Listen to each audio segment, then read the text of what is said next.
당신의 기도 정말 하나님께 상달되고 있습니까?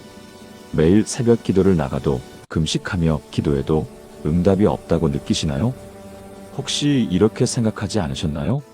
내가 더 오래 기도하면, 더 열심히 기도하면 하나님께서 들어주실 거야. 하지만 하나님이 가장 기뻐하시는 기도는 길이가 아니라 내용입니다. 시간이 아니라 마음입니다. 오늘 성경이 증명하는 7가지 비밀을 공개합니다. 이것을 알게 되면 당신의 기도가 완전히 달라집니다. 제가 부끄러운 고백을 하나 하겠습니다. 신학대학원에 다닐 때 교수님께서 이런 질문을 하셨습니다. 하나님이 가장 기뻐하시는 기도가 무엇이라고 생각하는가? 저는 자신 있게 대답했습니다. 열심히 드리는 기도입니다. 새벽부터 밤늦게까지 무릎 꿇고 드리는 기도입니다. 그런데 교수님은 고개를 저으셨습니다. 그리고 성경을 펼쳐 보이시며 말씀하셨습니다. 하나님이 기뻐하시는 기도는 길이가 아니라 내용입니다. 시간이 아니라 마음입니다. 그 순간 제가 드렸던 수많은 기도가 떠올랐습니다. 하나님을 감동시키려고 했던 기도들, 멋있는 표현을 쓰려고 애썼던 기도들, 그런데 정작 하나님의 마음은 모른 채 드렸던 기도들. 그날 밤 저는 혼자 방에서 울었습니다. 제가 목사가 되려고 준비하면서도 정작 기도의 본질을 모르고 있었다는 사실이 너무나 부끄러웠습니다. 그 후로 7년이 흘렀습니다. 2018년 겨울 한 할머니를 만나게 되었습니다. 김순자 권사님, 당시 74세셨습니다. 권사님은 평생 교회를 다니셨지만 기도에 대한 큰 오해를 갖고 계셨습니다. 목사님, 저는 50년을 기도했는데 하나님께서 제 기도를 들으시는 건지 모르겠어요. 권사님의 눈에는 눈물이 고여 있었습니다. 매일 새벽 4시에 일어나서 1시간씩 기도합니다. 금식도 일주일에 2번 합니다. 그런데 왜 제 기도는 응답이 없을까요? 저는 조심스럽게 여쭤봤습니다. 권사님, 오늘 아침에는 어떤 기도를 드리셨나요? 권사님은 잠시 생각하시더니 말씀하셨습니다. 아들이 사업이 잘 되게 해달라고, 며느리가 교회에 나오게 해달라고, 손주들이 좋은 대학에 가게 해달라고. 그 순간 저는 깨달았습니다. 권사님의 기도에는 간절함은 있었지만 하나님의 마음은 없었습니다. 여러분도 혹시 이런 적 없으신가요? 기도는 많이 하는데 응답은 없는 것 같고 열심히는 하는데 하나님이 기뻐하시는지 확신이 서지 않는 경험 말입니다. 오늘 성경이 증명하는 하나님이 가장 기뻐하시는 기도 7가지를 나누려고 합니다. 이것은 제 생각이 아닙니다. 하나님께서 성경을 통해 분명히 말씀하신 내용입니다. 이 7가지를 알게 되면 여러분의 기도가 완전히 달라질 것입니다.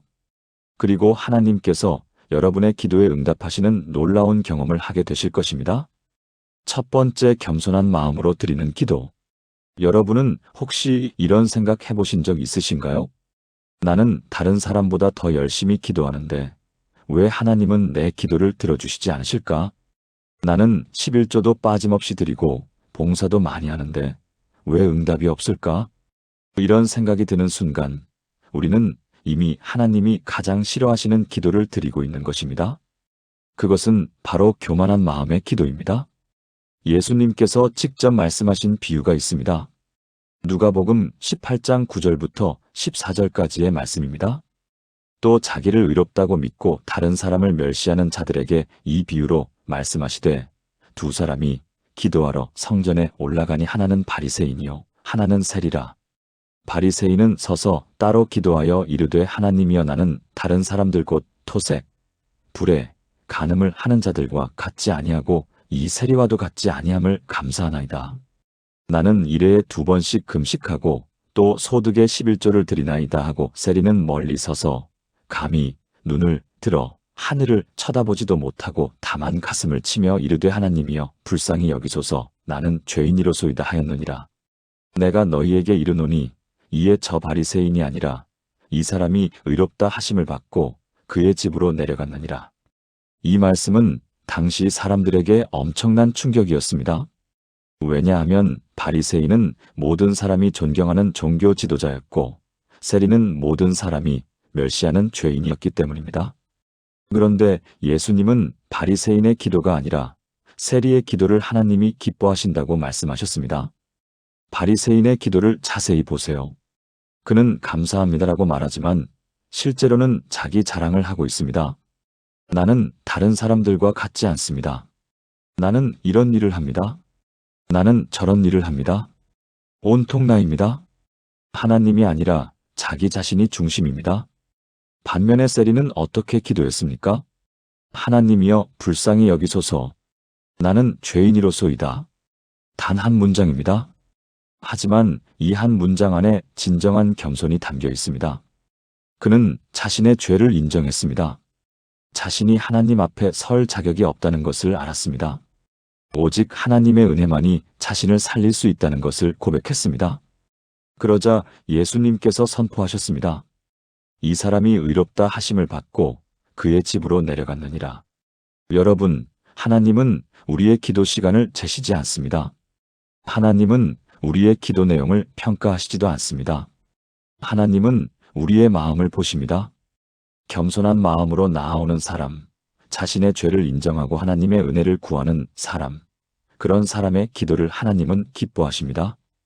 2019년 봄, 부산에 사는 이영애 집사님을 만났습니다. 당시 58세였던 집사님은 25년째 교회 구역장을 맡고 계셨습니다. 그런데 집사님에게는 큰 고민이 있었습니다. 기도를 아무리 해도 마음에 평안이 없었던 것입니다. 목사님, 저는 매일 새벽 기도를 나가고 구역 식구들을 위해 기도하고 교회 일도 열심히 합니다. 그런데 왜 제 마음은 이렇게 불안할까요? 저는 집사님께 한 가지를 여쭤봤습니다.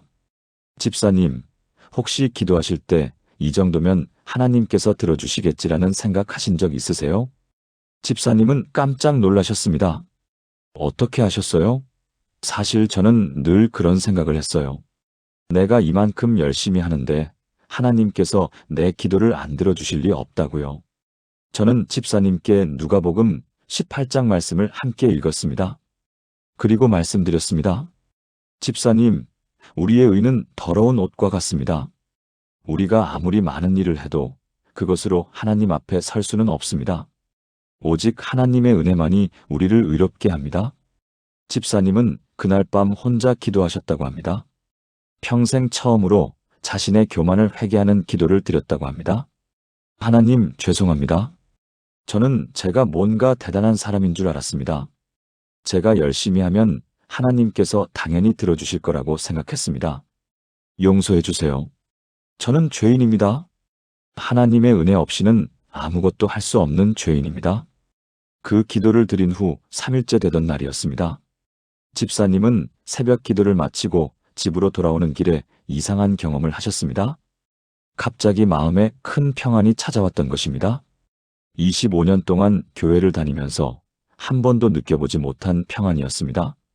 목사님, 그날 이후로 제 기도가 완전히 달라졌어요. 이제는 하나님께 뭔가를 요구하는 기도가 아니라 하나님의 은혜를 구하는 기도를 드립니다. 그런데 신기하게도 그렇게 기도하니까 하나님께서 더 많이 응답해 주세요. 6개월 후 집사님의 남편분이 교회에 나오기 시작했습니다. 15년 동안 기도해도 안 되던 일이 겸손한 기도를 시작한 후 6개월 만에 이루어진 것입니다. 1년 후 집사님의 아들이 좋은 직장에 취직했습니다. 2년 후 집사님 가정에 첫 손주가 태어났습니다. 지금 이영애 집사님은 말씀하십니다. 하나님이 가장 기뻐하시는 기도는 겸손한 기도입니다. 내가 뭔가 대단해서가 아니라 하나님이 대단하시기 때문에 드리는 기도입니다. 사랑하는 여러분, 지금 저와 함께 이렇게 기도해 보시겠습니까? 하나님 아버지, 오늘 저의 교만을 용서해 주셔서 감사합니다. 저는 겸손한 마음으로 주님 앞에 나아갑니다. 저는 죄인입니다. 주님의 은혜 없이는 아무것도 할 수 없는 연약한 존재입니다. 하지만 주님은 저를 불쌍히 여기시는 분이심을 믿습니다. 오늘부터 겸손한 마음으로 주님께 나아가게 하소서. 예수님의 이름으로 기도합니다. 아멘. 이 기도를 매일 아침 고백해 보세요. 여러분의 기도가 하나님께 상달되는 놀라운 경험을 하게 되실 것입니다. 두 번째, 하나님의 뜻을 먼저 구하는 기도. 많은 사람들이 기도할 때 이런 실수를 합니다. 자기가 원하는 것을 먼저 말하고 마지막에 주의 뜻대로라는 말을 덧붙이는 것입니다. 하나님, 제가 이 일을 하고 싶습니다. 이것이 이루어지게 해주세요. 주의 뜻대로. 이것은 진정한 기도가 아닙니다. 이것은 자기 뜻을 하나님께 강요하는 것입니다. 예수님께서 친히 가르쳐 주신 기도가 있습니다. 바로 주기도문입니다. 마태복음 6장 9절부터 13절까지의 말씀입니다. 그러므로 너희는 이렇게 기도하라. 하늘에 계신 우리 아버지여, 이름이 거룩히 여김을 받으시오며 나라가 임하시오며 뜻이 하늘에서 이루어진 것 같이 땅에서도 이루어지이다. 오늘 우리에게 일용할 양식을 주시옵고 우리가 우리에게 죄 지은 자를 사하여 준 것 같이 우리 죄를 사하여 주시옵고 우리를 시험에 들게 하지 마시옵고 다만 악에서 구하시옵소서. 이 기도의 순서를 보십시오. 먼저 무엇을 구합니까? 이름이 거룩히 여김을 받으시오며 나라가 임하시오며 뜻이 하늘에서 이루어진 것 같이 땅에서도 이루어지이다. 하나님의 이름, 하나님의 나라, 하나님의 뜻을 먼저 구합니다. 그 다음에야 비로소 일용할 양식을 주시옵고라고 자신의 필요를 구합니다. 예수님께서 가르쳐 주신 기도의 순서는 명확합니다. 하나님의 것을 먼저 구하고 그 다음에 나의 것을 구하라는 것입니다. 왜 이 순서가 중요할까요? 하나님의 뜻을 먼저 구할 때 우리의 기도가 하나님의 마음과 하나가 되기 때문입니다. 하나님께서는 우리의 필요를 이미 아십니다.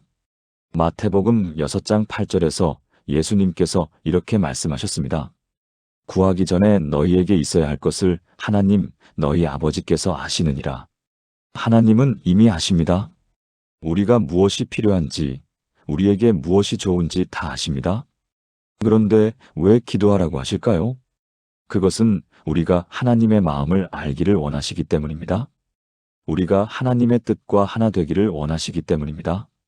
그래서 하나님의 뜻을 먼저 구하는 기도, 이것이 하나님이 가장 기뻐하시는 기도입니다. 2020년 여름, 대구에 사는 최진수 집사님을 만났습니다. 45세의 집사님은 작은 식당을 운영하고 계셨습니다. 그런데 코로나19로 인해 식당 매출이 70% 이상 떨어졌습니다. 직원들 월급을 주기도 힘든 상황이었습니다. 집사님은 매일 새벽 기도를 나가서 이렇게 기도했습니다. 하나님, 제 식당을 살려주세요. 손님들이 많이 오게 해주세요. 매출이 올라가게 해주세요. 그런데 3개월이 지나도 상황은 나아지지 않았습니다. 오히려 더 악화되었습니다. 집사님은 절망했습니다. 하나님, 제가 뭘 잘못했습니까? 왜 제 기도를 들어주시지 않습니까? 그때 집사님은 한 권의 책을 읽게 되었습니다. 조지 뮬러라는 신앙의 선배가 쓴 기도에 관한 책이었습니다. 그 책에 이런 구절이 있었습니다. 나는 50년 동안 단 한 번도 내 뜻대로 해달라고 기도하지 않았다. 항상 하나님의 뜻을 먼저 구했다. 그러자 하나님께서는 내가 상상할 수 없는 방법으로 응답해 주셨다. 집사님은 그날 밤 기도를 완전히 바꾸었습니다. 하나님, 제 식당이 살아나는 것이 주님의 뜻이라면 살려주시고 아니라면 문을 닫게 하소서. 저는 주님의 뜻에 순종하겠습니다. 처음에는 이 기도가 너무 두려웠다고 합니다. 만약 하나님께서 식당 문을 닫으라고 하시면 어떡하지? 하지만 집사님은 매일 이 기도를 반복했습니다. 2주가 지났을 때였습니다. 어느 날 아침 집사님은 성경을 읽다가 한 구절에서 멈췄습니다. 고린도전서 10장 31절이었습니다. 그런즉 너희가 먹든지 마시든지 무엇을 하든지 다 하나님의 영광을 위하여 하라. 그 순간 집사님은 깨달았습니다. 아, 내가 식당을 하나님의 영광을 위해서가 아니라 내 배를 불리기 위해서 했구나. 그날부터 집사님은 식당 운영 방식을 바꾸었습니다. 매일 아침 식당 문을 열기 전에 기도했습니다. 하나님, 오늘 이 식당에 오시는 모든 손님들에게 하나님의 사랑을 전하게 하소서. 혼자 오시는 어르신들에게는 음식량을 더 주었습니다. 돈이 없어 보이는 손님들에게는 가격을 깎아주었습니다. 가끔은 공짜로 식사를 대접하기도 했습니다. 손해보는 장사 아닙니까? 라고 사람들이 물었습니다. 하지만 집사님은 말씀하셨습니다. 저는 이제 장사하는 게 아닙니다. 하나님의 사랑을 나누는 겁니다. 놀라운 일이 일어나기 시작했습니다. 3개월 후 식당 매출이 코로나 이전보다 30% 증가했습니다. 손님들이 입소문을 내기 시작한 것입니다. 저 식당 주인은 정말 따뜻한 사람이에요. 저 식당에 가면 마음이 편해져요. 6개월 후 한 방송국에서 집사님 식당을 취재했습니다. 코로나 시대에도 손님이 끊이지 않는 식당이라는 제목으로 방송이 나갔습니다. 1년 후 집사님은 두 번째 식당을 오픈했습니다. 그리고 매출의 10%를 불우이웃을 위해 기부하기 시작했습니다. 지금 최진수 집사님은 3개의 식당을 운영하고 계십니다. 그리고 여전히 매일 아침 이렇게 기도하십니다.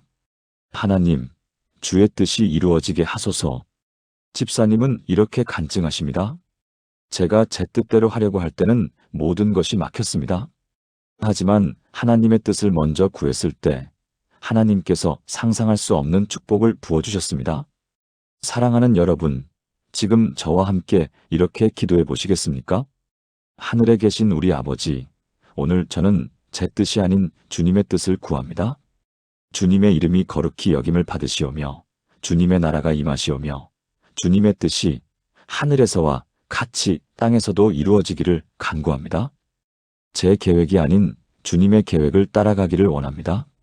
주님의 뜻이 제 삶의 모든 영역에서 이루어지게 하소서. 예수님의 이름으로 기도합니다. 아멘. 오늘부터 이 기도로 하루를 시작해 보세요. 3번째 믿음으로 드리는 기도. 기도할 때 가장 중요한 것이 무엇일까요? 간절함일까요? 눈물일까요? 시간일까요? 성경은 분명히 말씀합니다. 가장 중요한 것은 믿음입니다. 야고보서 1장 5절부터 8절까지의 말씀입니다. 너희 중에 누구든지 지혜가 부족하거든 모든 사람에게 후히 주시고 꾸짖지 아니하시는 하나님께 구하라. 그리하면 주시리라. 오직 믿음으로 구하고 조금도 의심하지 말라. 의심하는 자는 마치 바람에 밀려 요동하는 바다 물결 같으니 이런 사람은 무엇이든지 주께 얻기를 생각하지 말라. 두 마음을 품어 모든 일에 정함이 없는 자로다. 이 말씀은 매우 강력합니다. 오직 믿음으로 구하고 조금도 의심하지 말라. 그리고 의심하는 사람은 무엇이든지 주께 얻기를 생각하지 말라고 하셨습니다. 이것은 무슨 뜻일까요? 하나님께 기도할 때 우리가 정말로 하나님이 응답하실 것이라고 믿어야 한다는 것입니다. 혹시 들어주실까? 하는 마음이 아니라 반드시 들어주실 것이다라는 확신이 있어야 합니다. 마가복음 11장 24절에서 예수님께서 이렇게 말씀하셨습니다. 그러므로 내가 너희에게 말하노니 무엇이든지 기도하고 구하는 것은 받은 줄로 믿으라. 그리하면 너희에게 그대로 되리라. 받은 줄로 믿으라. 이미 받았다고 믿으라는 것입니다. 아직 눈에 보이지 않아도, 아직 손에 잡히지 않아도 이미 하나님께서 응답하셨다고 믿는 것입니다. 이것이 바로 믿음의 기도입니다. 많은 사람들이 이렇게 기도합니다. 하나님, 제 병을 고쳐주시면 믿겠습니다. 하나님, 이 문제를 해결해 주시면 감사하겠습니다. 하지만 이것은 믿음의 기도가 아닙니다. 이것은 거래입니다. 조건부 믿음입니다. 진짜 믿음은 아직 보이지 않아도 믿는 것입니다. 아직 이루어지지 않았어도 이미 이루어졌다고 믿는 것입니다. 히브리서 11장 1절이 말씀합니다. 믿음은 바라는 것들의 실상이요 보이지 않는 것들의 증거니. 믿음은 미래의 것을 현재로 가져오는 힘입니다. 보이지 않는 것을 보이게 만드는 능력입니다. 2021년 가을, 광주에 사는 박정숙 권사님을 만났습니다. 68세의 권사님은 20년 넘게 당뇨병과 고혈압으로 고생하고 계셨습니다. 하루에 6알의 약을 먹어야 했고 합병증으로 시력도 나빠지고 있었습니다. 권사님은 매일 치유를 위해 기도했습니다. 하나님, 제 병을 고쳐주세요. 제발 고쳐주세요. 하지만 20년 동안 상황은 나아지지 않았습니다. 권사님은 점점 낙심했습니다. 하나님은 내 기도를 듣지 않으시나 봐. 그러던 어느 날 권사님은 성경 공부 시간에 마가복음 11장 24절 말씀을 배우게 되었습니다. 받은 줄로 믿으라. 그리하면 너희에게 그대로 되리라. 그날 밤 권사님은 기도를 완전히 바꾸었습니다. 하나님, 저는 이미 치유받았습니다. 제 믿음의 눈으로 보니 저는 이미 건강합니다. 감사합니다. 처음에는 이상했다고 합니다. 몸은 여전히 아픈데 이미 치유받았다고 고백하는 것이 거짓말 같았다고 합니다. 하지만 권사님은 매일 이 고백을 반복했습니다. 아침에 일어나면 주님, 이미 치유해 주셔서 감사합니다.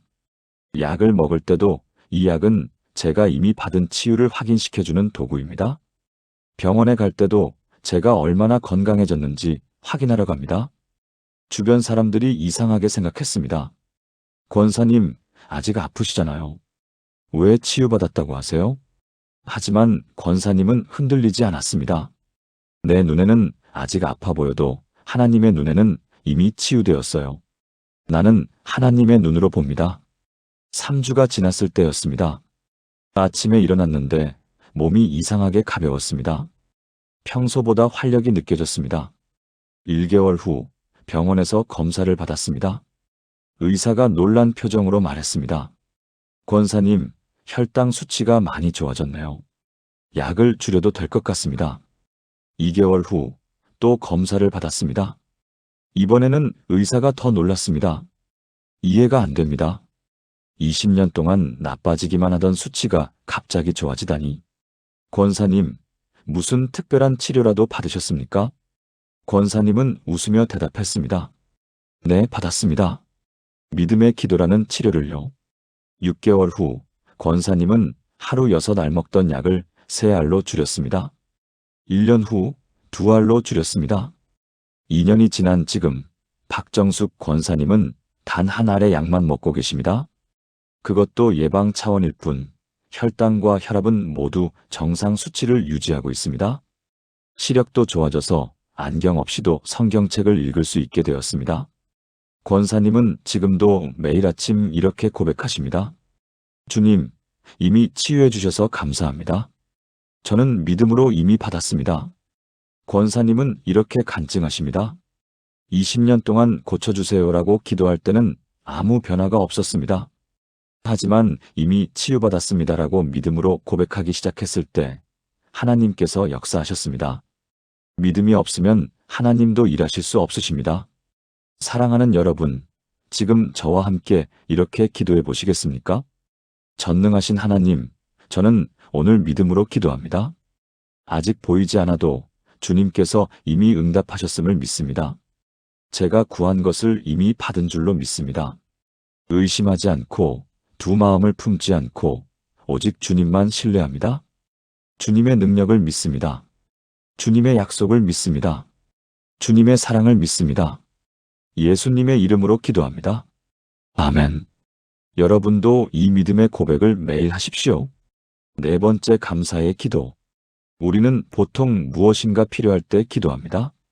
문제가 생겼을 때 기도합니다. 어려움이 닥쳤을 때 기도합니다. 그런데 하나님께서 가장 기뻐하시는 기도는 필요를 구하는 기도가 아니라 감사의 기도입니다.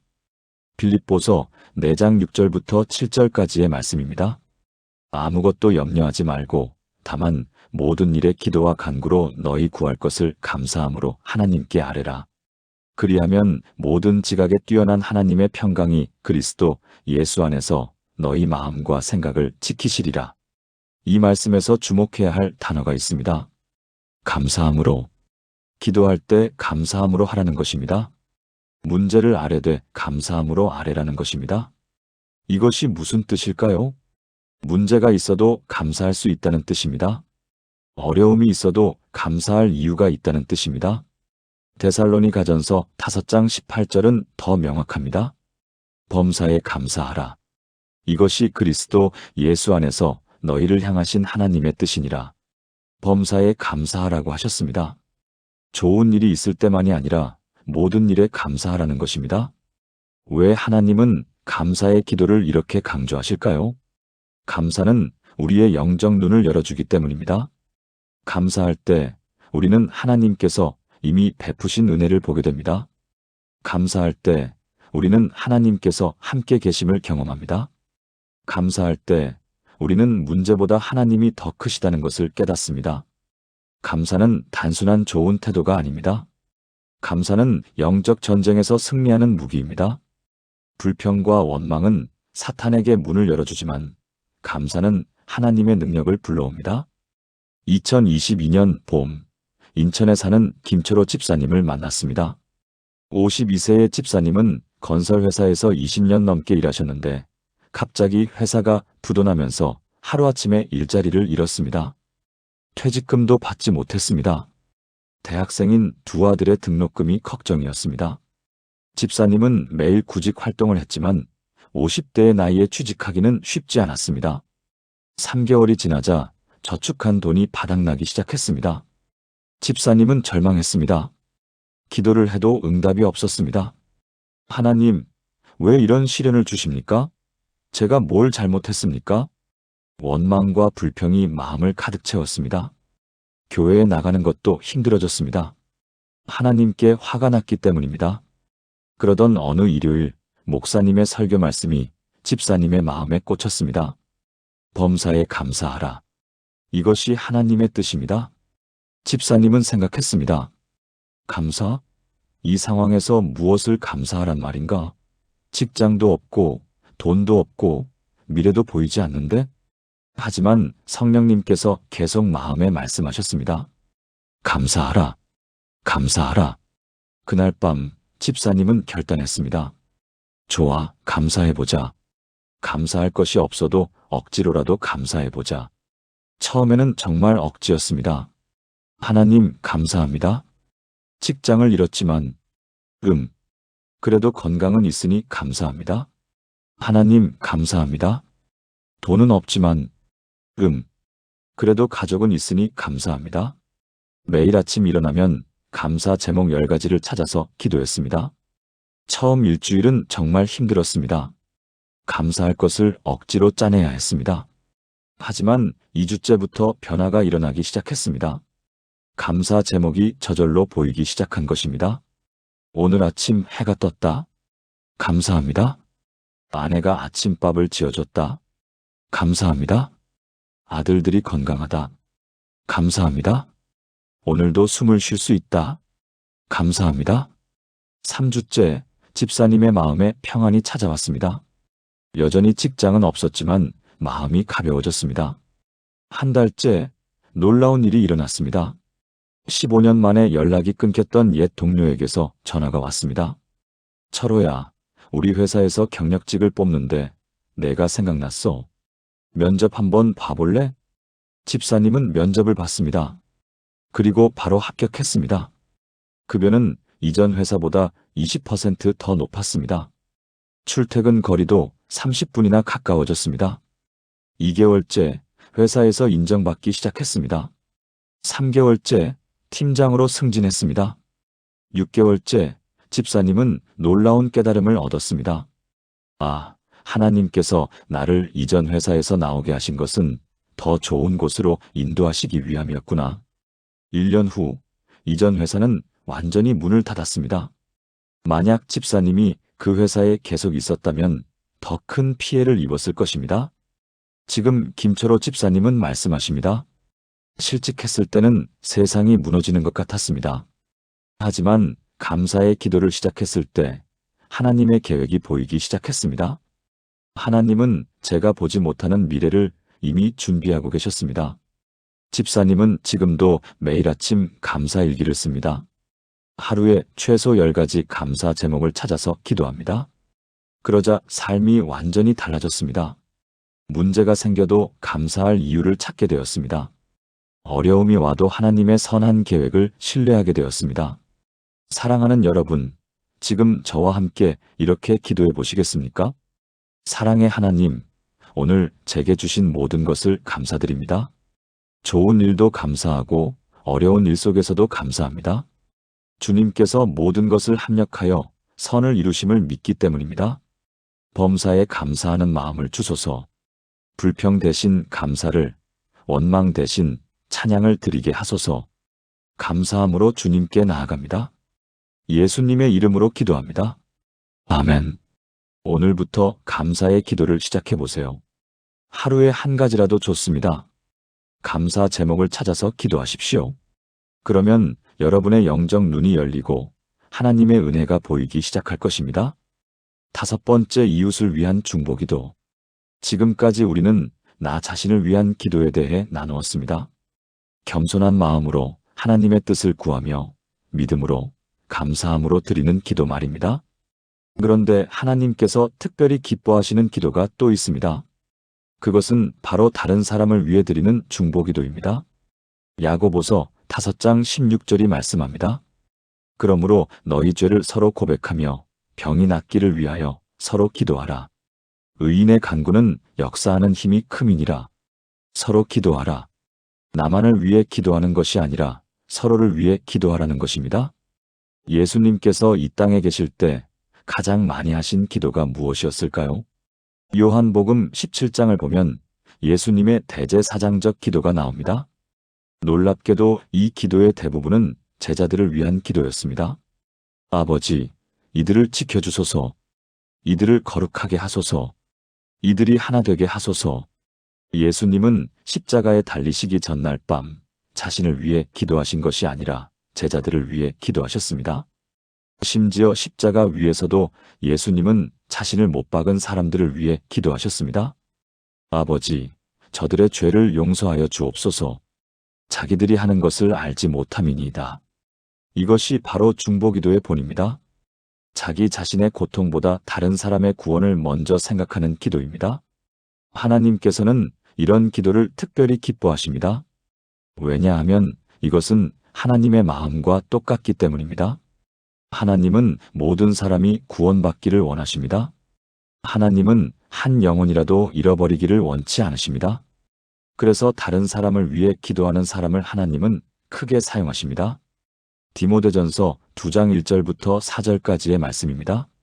그러므로 내가 첫째로 권하노니 모든 사람을 위하여 간구와 기도와 도고와 감사를 하되 임금들과 높은 지위에 있는 모든 사람을 위하여 하라. 이는 우리가 모든 경건과 단정함으로 고요하고 평안한 생활을 하려 함이라. 이것이 우리 구주 하나님 앞에 선하고 받으실 만한 것이니 하나님은 모든 사람이 구원을 받으며 진리를 아는 데에 이르기를 원하시느니라. 모든 사람을 위하여 기도하라고 하셨습니다. 이것이 하나님 앞에 선하고 받으실 만한 것이라고 하셨습니다.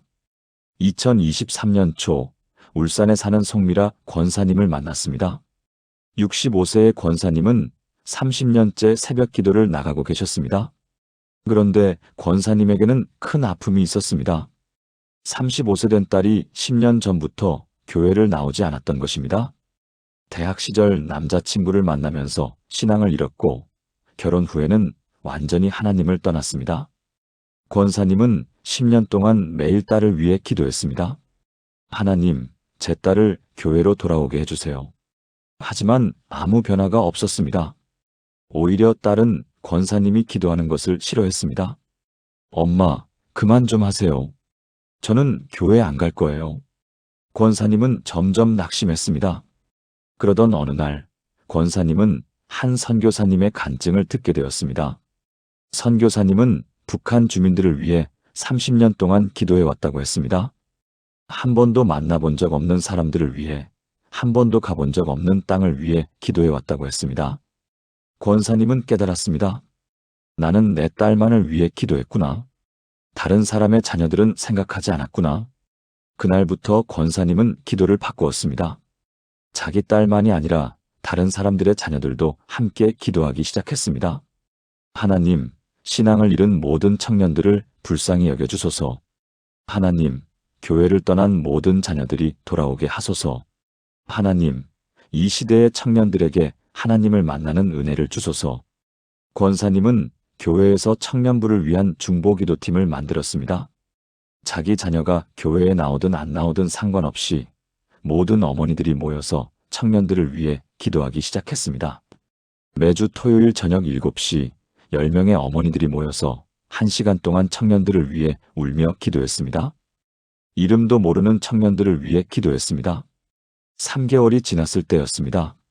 한 청년이 교회에 돌아왔습니다. 5년 동안 교회를 떠났던 청년이었습니다. 이상하게 교회가 생각났어요. 어머니들이 기도하신다는 소식을 들었는데 그게 저를 끌어당긴 것 같아요.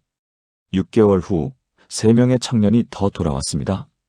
1년 후 교회 청년부가 다시 살아나기 시작했습니다. 그리고 놀라운 일이 일어났습니다.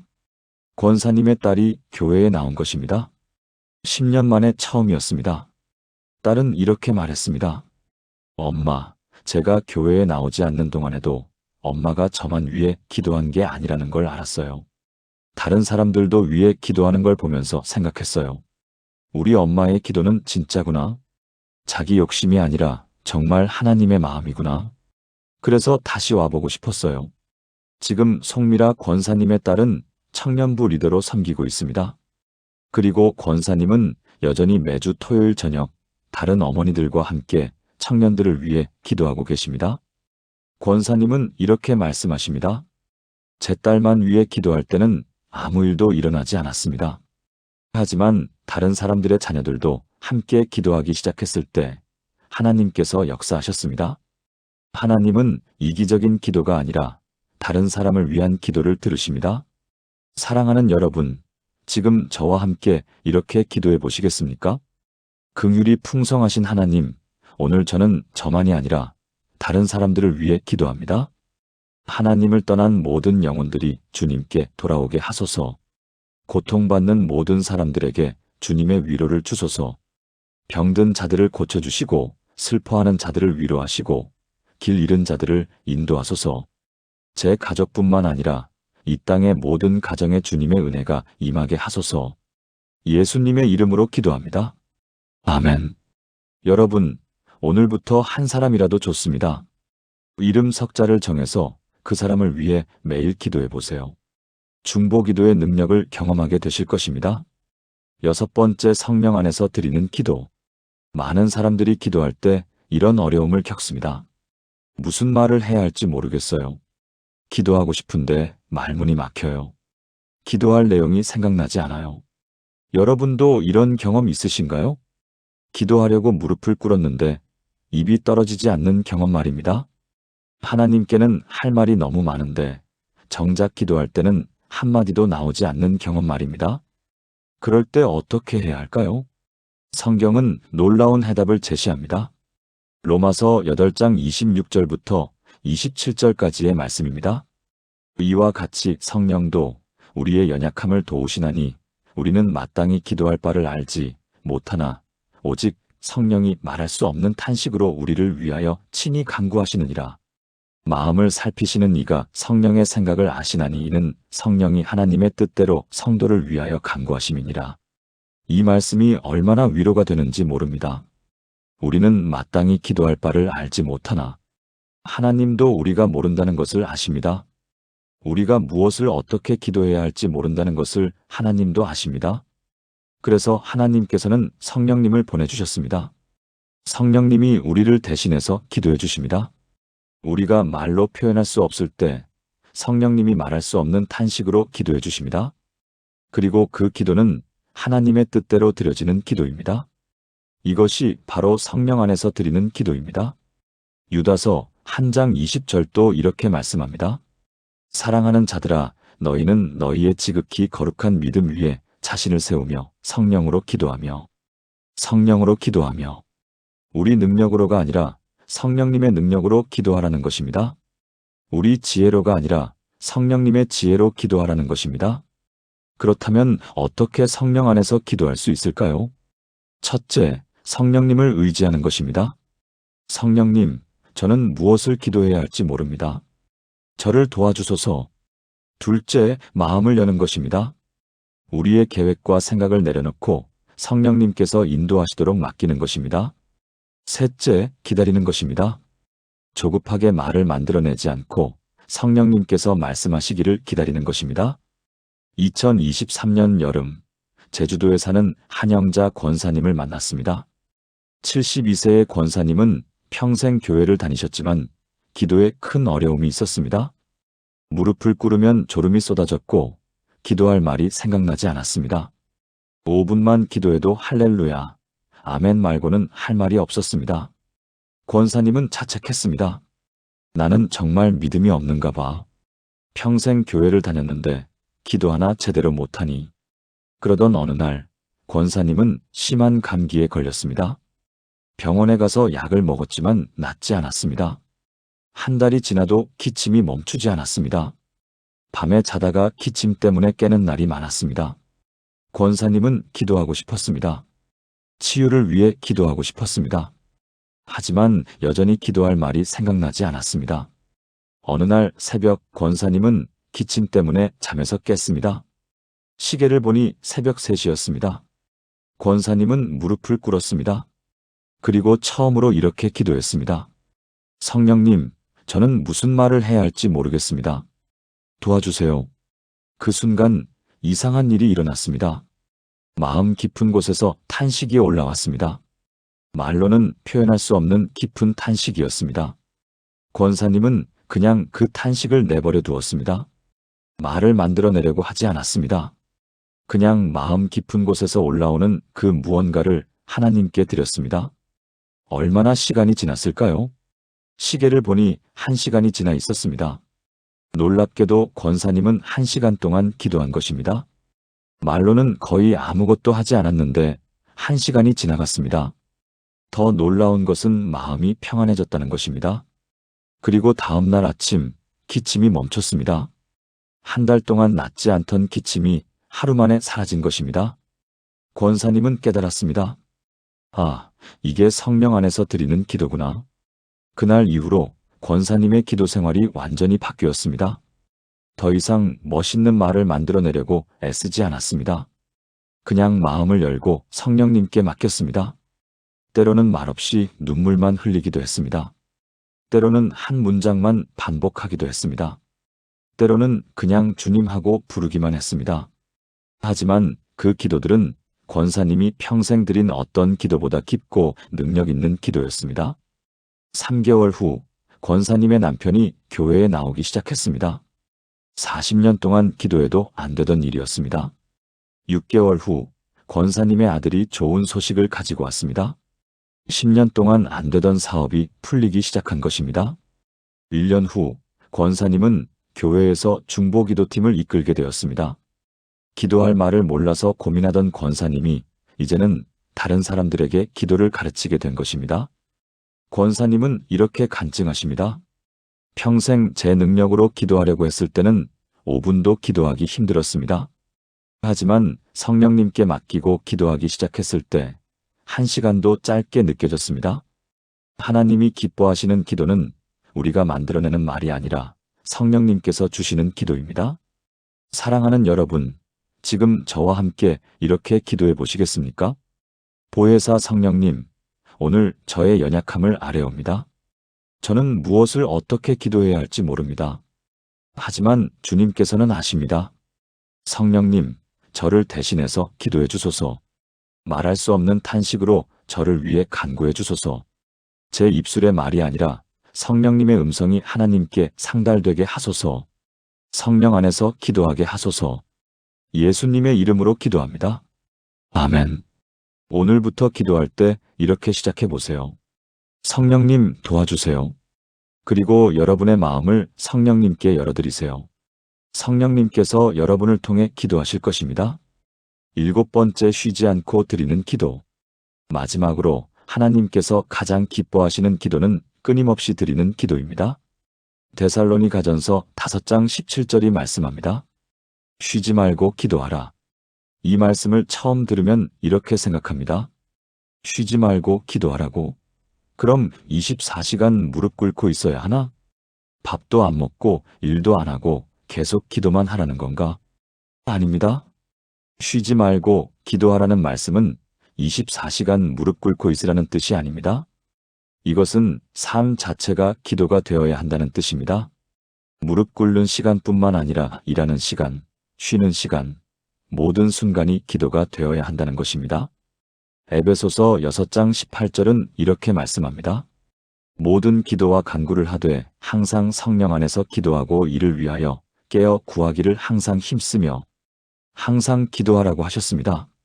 이것은 무슨 뜻일까요? 첫째, 하나님과의 교제를 끊지 말라는 것입니다. 일하면서도 마음으로 하나님과 대화할 수 있습니다. 운전하면서도 하나님께 말할 수 있습니다. 설거지하면서도 하나님을 찬양할 수 있습니다.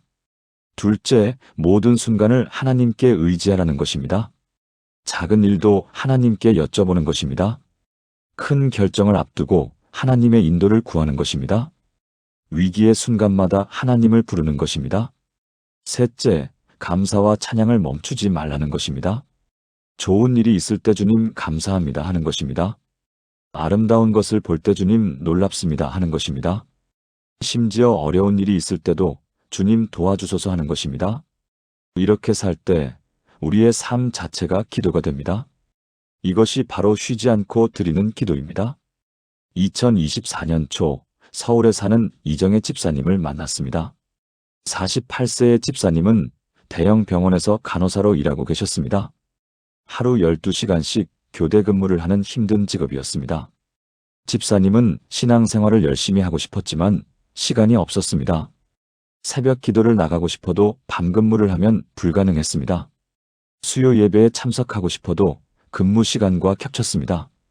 집사님은 자책했습니다. 나는 정말 나쁜 그리스도인이야. 기도 시간도 제대로 못 갖고.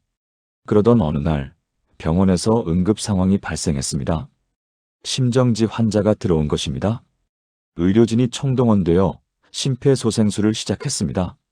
집사님도 그 팀의 일원이었습니다. 10분이 지나도 환자의 심장은 뛰지 않았습니다. 20분이 지났습니다.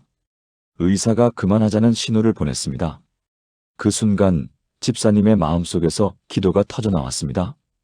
주님, 이 사람을 살려주세요. 집사님은 손을 멈추지 않고 계속 심폐소생술을 했습니다. 마음으로 계속 기도했습니다. 주님, 제발요. 이 생명을 살려주세요. 그리고 놀라운 일이 일어났습니다. 환자의 심장이 다시 뛰기 시작한 것입니다. 의료진 모두가 놀랐습니다. 기적이야. 환자는 완전히 회복되었습니다. 뇌 손상도 없었습니다. 2주 후 건강하게 퇴원했습니다. 그 일이 있은 후 집사님의 신앙생활이 완전히 바뀌었습니다. 아, 기도는 무릎 꿇고 하는 것만이 아니구나. 일하면서도 할 수 있구나. 그날부터 집사님은 일하면서 기도하기 시작했습니다. 환자의 침대를 정리하면서 주님, 이 환자를 축복하소서. 약을 투여하면서 주님, 이 약이 효과가 있게 하소서. 차트를 쓰면서 주님, 지혜를 주소서. 쉬는 시간에 주님, 감사합니다. 퇴근하면서 주님, 오늘 하루도 함께 하셨습니다. 집사님의 일상 모든 순간이 기도가 되었습니다. 놀라운 변화가 일어나기 시작했습니다. 환자들이 집사님을 찾기 시작했습니다. 이정혜 간호사님한테 돌봄받고 싶어요. 이정혜 간호사님이 있으면 마음이 편해져요. 동료들도 집사님을 신뢰하기 시작했습니다. 정희 씨, 이 환자 좀 봐줄래? 정희 씨가 있으면 든든해. 6개월 후 집사님은 수간호사로 승진했습니다. 1년 후 병원에서 최우수 간호사상을 받았습니다. 그리고 가장 놀라운 일은 집사님을 통해 3명의 환자가 예수님을 영접한 것입니다. 한 환자가 이렇게 말했습니다. 간호사님, 왜 그렇게 일하면서도 평안해 보이세요? 다른 간호사들은 다 힘들어하는데. 집사님이 대답했습니다. 저는 일하면서 기도해요. 주님과 함께 일하기 때문에 평안해요. 그 환자는 퇴원 후 교회에 나오기 시작했습니다. 지금 이정혜 집사님은 병원 내에 신우회를 만들어서 같은 믿음의 의료진들과 함께 점심시간에 모여 기도하고 있습니다. 그리고 여전히 일하면서 쉬지 않고 기도하고 있습니다. 집사님은 이렇게 간증합니다. 쉬지 말고 기도하라는 말씀이 처음에는 부담이었습니다. 하지만 이제는 축복입니다. 무릎 꿇는 시간만 기도가 아니라 모든 순간이 기도가 될 수 있다는 것을 알았기 때문입니다. 지금 저는 일하면서도 쉬면서도 항상 하나님과 대화합니다. 이것이 바로 쉬지 않고 드리는 기도입니다. 사랑하는 여러분, 지금 저와 함께 이렇게 기도해 보시겠습니까? 언제나 함께 하시는 하나님, 오늘부터 저의 모든 순간이 기도가 되게 하소서. 일할 때도 쉴 때도 걸을 때도 주님과 대화하게 하소서. 작은 일에도 주님께 여쭙고 큰일에도 주님께 의지하게 하소서. 좋은 일에 감사하고 어려운 일에 도움을 구하게 하소서. 제 삶 자체가 드리는 기도가 되게 하소서. 쉬지 않고 기도하는 삶을 살게 하소서. 예수님의 이름으로 기도합니다. 아멘. 오늘부터 이 기도를 실천해 보세요. 아침에 눈 뜨면 주님, 좋은 아침입니다. 밥을 먹을 때 주님, 감사합니다. 일할 때 주님, 함께 하소서. 어려운 일이 생기면 주님, 도와주소서. 좋은 일이 있으면 주님, 감사합니다. 잠들기 전에 주님, 오늘도 함께 하셨습니다. 이렇게 살 때 여러분의 삶 전체가 하나님께 드리는 아름다운 기도가 될 것입니다. 나눈 7가지 말씀을 하나의 기도로 드리겠습니다. 함께 기도하시겠습니까? 전능하시고 자비로우신 하나님 아버지, 오늘 이 시간 주신 놀라운 말씀을 감사드립니다. 하나님이 가장 기뻐하시는 기도가 무엇인지 가르쳐 주셔서 감사합니다. 겸손한 마음으로 나아갈 때 의롭다 하심을 받는다는 진리를 감사합니다. 하나님의 뜻을 먼저 구할 때 모든 것이 더해진다는 약속을 감사합니다. 믿음으로 드릴 때 받은 줄로 믿으라는 말씀을 감사합니다. 범사에 감사할 때 평강이 임한다는 비밀을 감사합니다. 이웃을 위해 기도할 때 하나님이 기뻐하신다는 교훈을 감사합니다. 성령님이 도우실 때 능력의 기도가 된다는 진리를 감사합니다. 쉬지 않고 기도할 때 삶 자체가 기도가 된다는 말씀을 감사합니다.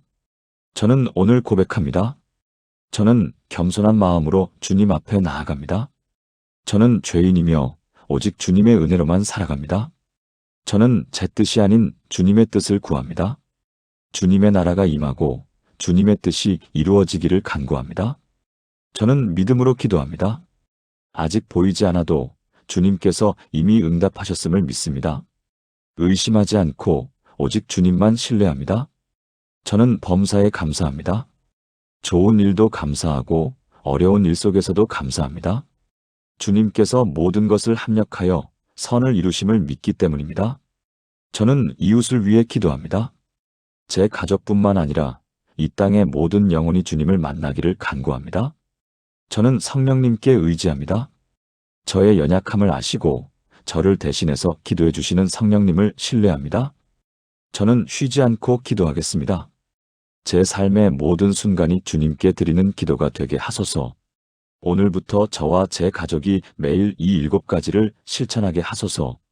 겸손한 마음으로 하나님의 뜻을 구하며 믿음으로, 감사함으로 이웃을 위해 성령 안에서 쉬지 않고 기도하게 하소서. 우리의 기도가 주님께 향기로운 제사로 상달되게 하소서. 우리의 기도를 통해 하나님의 이름이 높임받게 하소서. 우리의 기도를 통해 하나님의 나라가 이 땅에 임하게 하소서. 우리의 기도를 통해 많은 영혼이 주님을 만나게 하소서. 이 모든 것이 주님의 약속이심을 믿고 선포합니다. 살아계신 예수 그리스도의 이름으로 기도합니다. 아멘.